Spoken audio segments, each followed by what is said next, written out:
इस दुनिया का नाम था आर्यवर्त। यहाँ 4 राज्य थे, सूर्यगढ़, वन राज्य, नीलदेश और अग्निपथ। हर राज्य के अपने नियम थे, अपने देवता और अपने डर।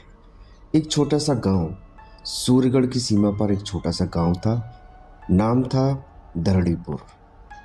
मिट्टी के घर, खेत और एक ही मुखिया जिसका फैसला आखिरी माना जाता था। इसी गांव में रहता था वीरन। वीरन कोई योद्धा नहीं था, ना उसके पास धन था ना कोई शक्ति, बस था तो ईमानदार, मेहनती और थोड़ा सा भरोसे करने वाला।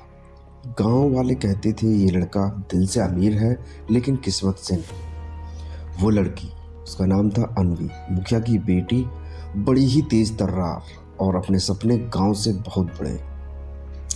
वीरन और अनवी बचपन से साथ थे और जब दोनों पहली बार मिले तो एक वादा किया और वो वादा का गवाह था जंगल।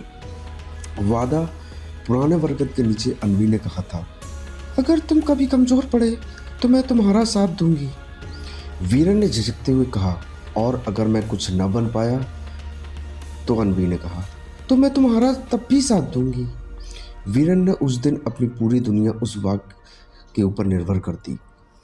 समय बदला, राज्य में घोषणा हुई, राज्य में प्रतियोगिता होगी, विजेता को राजधानी में स्थान मिलेगा। अनवी का सपना यहीं से शुरू हुआ, लेकिन प्रतियोगिता में सिर्फ वही जा सकते थे जिनके पास धन था या किसी शक्तिशाली कुल का नाम हो। वीरन के पास तो ये दोनों ही नहीं थे। मुखिया के आंगन में अनवी ने वीरन से आखिरी बार बात की। उसकी आंखें ठंडी थी।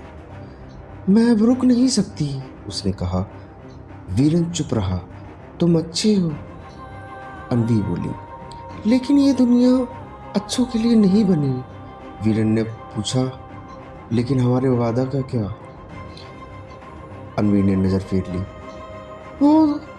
वो तब के लिए था जब तुम कमजोर नहीं थे। और वह चली गई राजधानी की ओर। उस रात वीरन जंगल में बैठा था। बरगद वही था लेकिन कोई वादा नहीं था। उसने मिट्टी उठाई और मिट्टी में जो लालिमा थी उसको उसने अपनी मुट्ठी में भींच ली। मैं कमजोर हूँ, उसने पहली बार माना। हवा अचानक भारी हो गई और उसी पल किसी ने कहा, कमजोरी सबसे अच्छा द्वार होती है। वीरन चौंक गया। आसपास कोई नहीं था। अगर तुम्हें बनना है, आवाज फिर से आई, तो तुम्हें टूटना पड़ेगा। वीरन की सांस तेज हो गई। तो तुम कौन हो? मैं वही हूँ जिसने इस दुनिया के ऊपर राज किया था, लेकिन अब इस दुनिया ने मुझे ठुकरा दिया। और वीरन की हथेली पर एक अजीब सा निशान उभर आया। अगले अध्याय के लिए चैनल को सब्सक्राइब कर लें। धन्यवाद।